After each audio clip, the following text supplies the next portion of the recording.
S, ಇನ್ನು ರಾಜಕೀಯ ವಿಚಾರಕ್ಕೆ ಬರೋದಾದ್ರೆ ಕಾಂಗ್ರೆಸ್ನ ಯುವ ಮುಖಂಡ ನಲ್ಪಾಡ್ ವಿರುದ್ಧ ಎಫ್ಐಆರ್ ಆಗಿದೆ. ನಿನ್ನೆ ಬೆಂಗಳೂರಿನಲ್ಲಿ ಪಂಜಿನ ಮೆರವಣಿಗೆ ನಡೆಸಿದ್ರು ನಲ್ಪಾಡ್.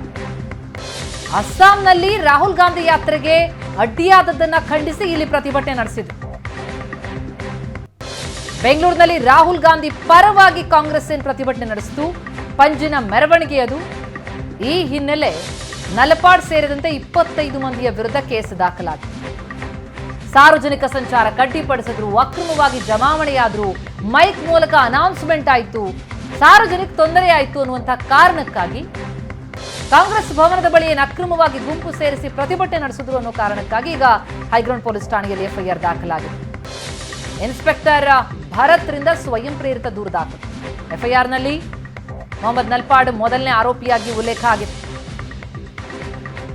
ಸುಮಾರು ನಲ್ಪಾಡ್ ಸೇರಿದಂತೆ 25 ಮಂದಿಯ ವಿರುದ್ಧ ಕೇಸ್ ದಾಖಲಾಗಿರುವುದು. ಹೈಗ್ರೌಂಡ್ ಪೊಲೀಸ್ ಠಾಣೆಯಲ್ಲಿ ದೂರು ದಾಖಲು. ಸ್ವಯಂ ಪ್ರೇರಿತ ದೂರನ್ನು ದಾಖಲಿಸಿಕೊಂಡಿದ್ದಾರೆ ಇನ್ಸ್ಪೆಕ್ಟರ್. ಕಾಂಗ್ರೆಸ್ ಭವನದ ಬಳಿ ಅಕ್ರಮವಾಗಿ ಗುಂಪು ಸೇರಿಸಿ ಪ್ರತಿಭಟನೆ ಮಾಡಿದ್ರೆ ಸ್ಕ್ರೀನ್ ಮಧ್ಯಭಾಗದಲ್ಲಿ ನಾವು ನೋಡ್ತಾ ಇದ್ದೀವಿ ಪಂಜಿನ ಮೆರವಣಿಗೆ.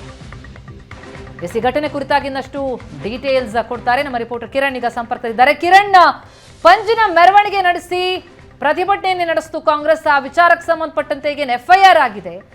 ದೂರಿನಲ್ಲಿ ಏನೇನು ಉಲ್ಲೇಖ ಆಗಿದೆ, ಯಾವ ರೀತಿಯಲ್ಲಿ ಇಲ್ಲಿ ಉಲ್ಲಂಘನೆಯನ್ನ ಮಾಡಲಾಗಿದೆ, ಪರ್ಮಿಷನ್ ಇರಲಿಲ್ವಾ, ಏನ್ ಕತೆ ಅಂತ?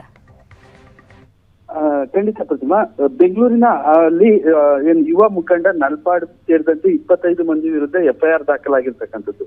ಮುಖ್ಯವಾಗಿ ಏನಂದ್ರೆ, ಅಸ್ಸಾಂನಲ್ಲಿ ರಾಹುಲ್ ಗಾಂಧಿ ಅವರು ಭಾರತ್ ನ್ಯಾಯ ಜೋಡೋ ಯಾತ್ರೆಯನ್ನ ನಡೆಸ್ತಾ ಇದ್ದಾರೆ. ಅಲ್ಲಿ ಪೊಲೀಸರು ಅಡ್ಡಿಪಡಿಸಿದ್ರು, ಅವರ ವಾಹನಕ್ಕೆ ತಡೆದ್ರು ಅಂತ ಆರೋಪ ಕೇಳಿಬಂತು. ಹೀಗಾಗಿ ರಾಜ್ಯಾದ್ಯಂತ ಸಹ ರಾಹುಲ್ ಗಾಂಧಿಗೆ ಬೆಂಬಲ ವ್ಯಕ್ತಪಡಿಸಿ ದೇಶಾದ್ಯಂತ ಪ್ರತಿಭಟನೆ ನಡೆಸಲಾಗ್ತಾ ಇತ್ತು. ಅದೇ ರೀತಿ ಫ್ರೀಡಂ ಪಾರ್ಕ್ ನಲ್ಲಿ ನಡೀತಾ ಇತ್ತು. ಎಲ್ಲಾ ಕಡೆ ಕಾಂಗ್ರೆಸ್ ಮುಖಂಡರೇನಿದ್ದಾರೆ, ಸಿಎಂ ಆಗಿರ್ಬೋದು, DKC ಆಗಿರ್ಬೋದು, ಎಲ್ಲರೂ ಸೇರಿಸ್ಕೊಂಡು ಪ್ರತಿಭಟನೆ ನಡೆಸ್ತಾ ಇದ್ರು. ಈ ಮಧ್ಯೆ ಕಾಂಗ್ರೆಸ್ನ ಯುವ ಮುಖಂಡ ಆಗಿರ್ತಕ್ಕಂಥ ಮೊಹಮ್ಮದ್ ನಲ್ಪಾಡ್ ಏನಿದ್ದಾರೆ, ಅವರು ಪಂಜಿನ ಮೆರವಣಿಗೆಯನ್ನ ಆಯೋಜನೆ ಮಾಡಿರ್ತಾರೆ.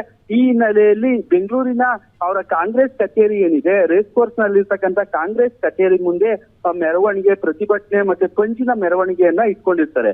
ಈ ಸಂಬಂಧ ಅನುಮತಿ ಪಡೆಯದೆ ಸಹ ಪಂಜಿನ ಮೆರವಣಿಗೆ ನಡೆಸಿದ್ದಾರೆ. ಮತ್ತೆ ಸಾರ್ವಜನಿಕಕ್ಕೆ ಸಂಚಾರಕ್ಕೆ ಅಡ್ಡಿಪಡಿಸಿದ್ದಾರೆ, ಮತ್ತೆ ಅಕ್ರಮವಾಗಿ ಜನರನ್ನ ಸೇರ್ತಿದ್ದಾರೆ, ಮೈಕ್ ಮೂಲಕ ಅನೌನ್ಸ್ಮೆಂಟ್ ಮಾಡೋದ್ರ ಮೂಲಕ ಸಾರ್ವಜನಿಕರಿಗೆ ತೊಂದರೆ ಉಂಟು ಮಾಡ್ತಾ ಇದ್ದಾರೆ ಅನ್ನೋ ಆರೋಪ ಸಹ ಕೇಳಿಬಂದಿತ್ತು.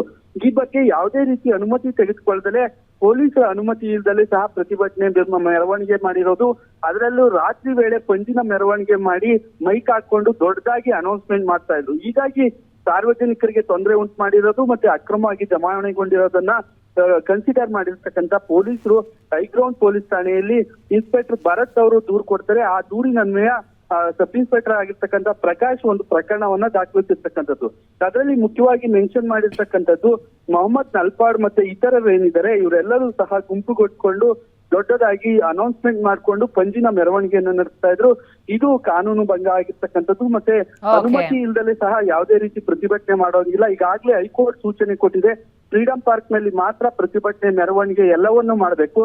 ಅಕ್ರಮವಾಗಿ ಇದನ್ನ ಪ್ರತಿಭಟನೆ ಮಾಡಿರೋ ಹಿನ್ನೆಲೆಯಲ್ಲಿ ಅವ್ರ ವಿರುದ್ಧ ಎಫ್ಐಆರ್ ದಾಖಲಿಸಿ ಪೊಲೀಸರು ಈಗ ತನಿಖೆ ಕೈಗೊಂಡಿರ್ತಕ್ಕಂಥದ್ದು.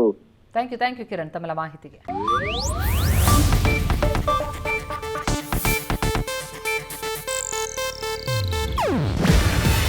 ಇದು ಏಷ್ಯಾನೆಟ್ ನ್ಯೂಸ್ ನೆಟ್ವರ್ಕ್ ಪ್ರಸ್ತುತಿ. ನೀವು ನೋಡ್ತಿದ್ದೀರಾ ಏಷ್ಯಾನೆಟ್ ಸುವರ್ಣ ನ್ಯೂಸ್.